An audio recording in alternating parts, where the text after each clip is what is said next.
So, today is Ash Wednesday, apparently.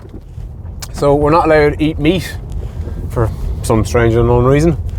And it's the first day of Lent. And historically speaking, in Ireland at least, Lent, which is 40 days and 40 nights, which I think was when Jesus didn't eat sweets and stayed in the desert. He went to the desert and didn't eat sweets for 40 days and 40 nights. And I'm a big fan of Lent, but I don't tend to give up stuff. I tend to do stuff, which I think is a far better way of spending your time.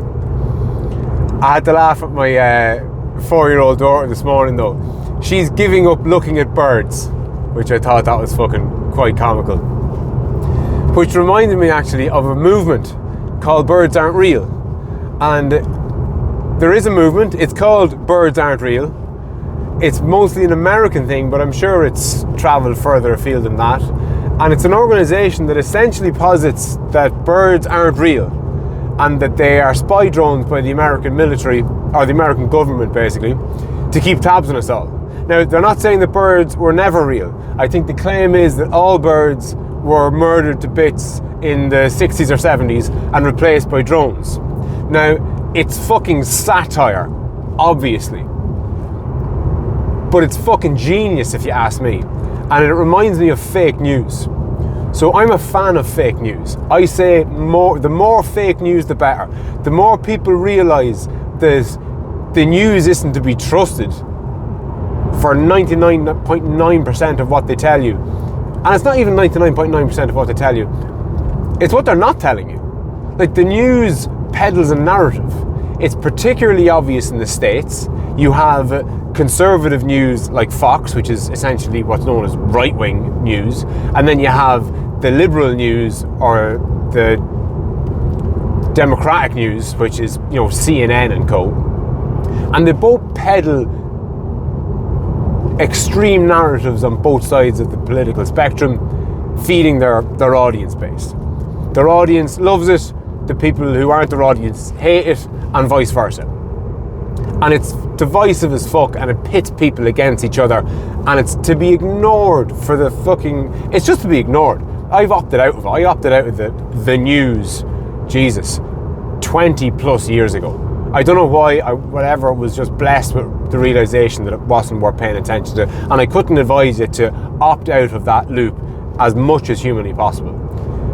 But Frano, you have to fucking stay informed and blah blah blah blah blah. Do I fuck? You're staying misinformed by following the news. And oh, it's different in Ireland, Frano. We have RTE. RTE is above and beyond reproach. Is it fuck?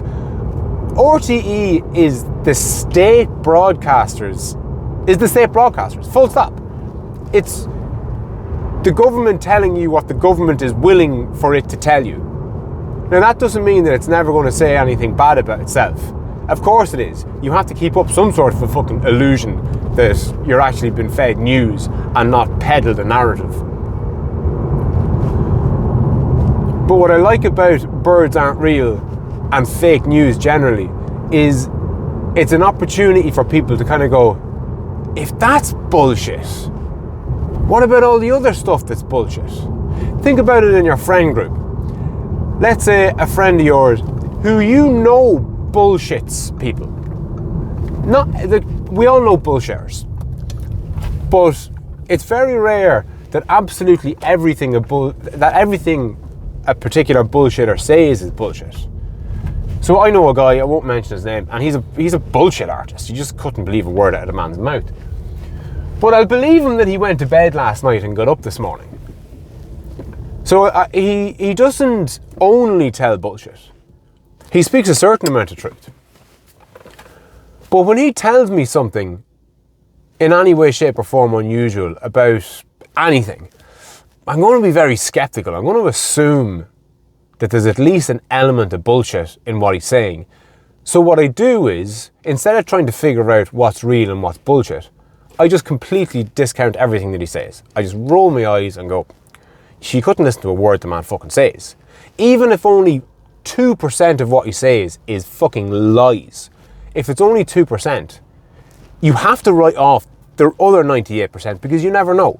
And that's the way I view the news. 98% of what they report on is 100% factual and true. Maybe even 100% of it is factual and true. But it's given to you in a certain way. And an example I've given about this before, an example I've given for this before, is a song by the Kinks back in the day. I think it was it the 80s it was released. And in the song,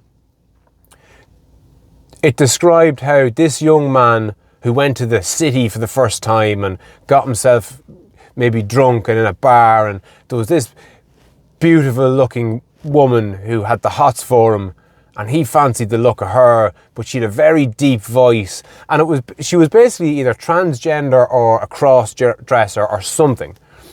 And the BBC wouldn't play it. Because you have to remember, this is the 80s, you know? Not the fucking 2020s. This is the 80s, and that's, you know, it wasn't played. Now, the way I'm after spinning that story to you, you'd be forgiven for thinking that it wasn't played because of the cross-dressing transgender element to it. But that's not why it wasn't played. The reason it wasn't played is because Coca-Cola is actually mentioned by name in it. And one of the things of the BBC is it can't be seen to advertise anything, so it can't mention brand names in it. But the way I said that story, I just omitted that little fact. And I think that's a good example of how the news misleads people and misguides people and misinforms to a degree. It's what they're not telling you.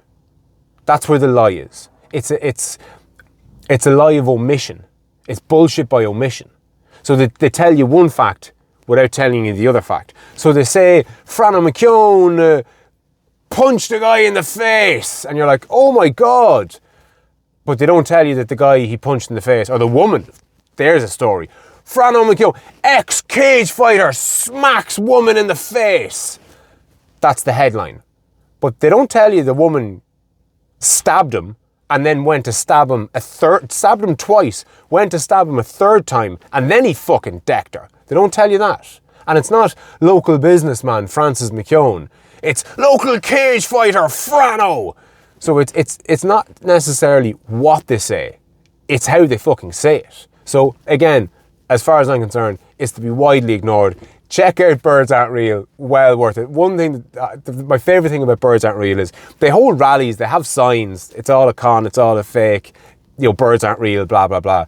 But what cracks me up is people's reaction to it.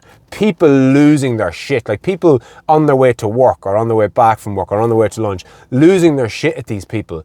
Going, birds are real, how can you say birds aren't real? This is stupid. And you're just there, dude. Fucking seriously, like, I mean, fucking seriously. You think this is fucking genuine?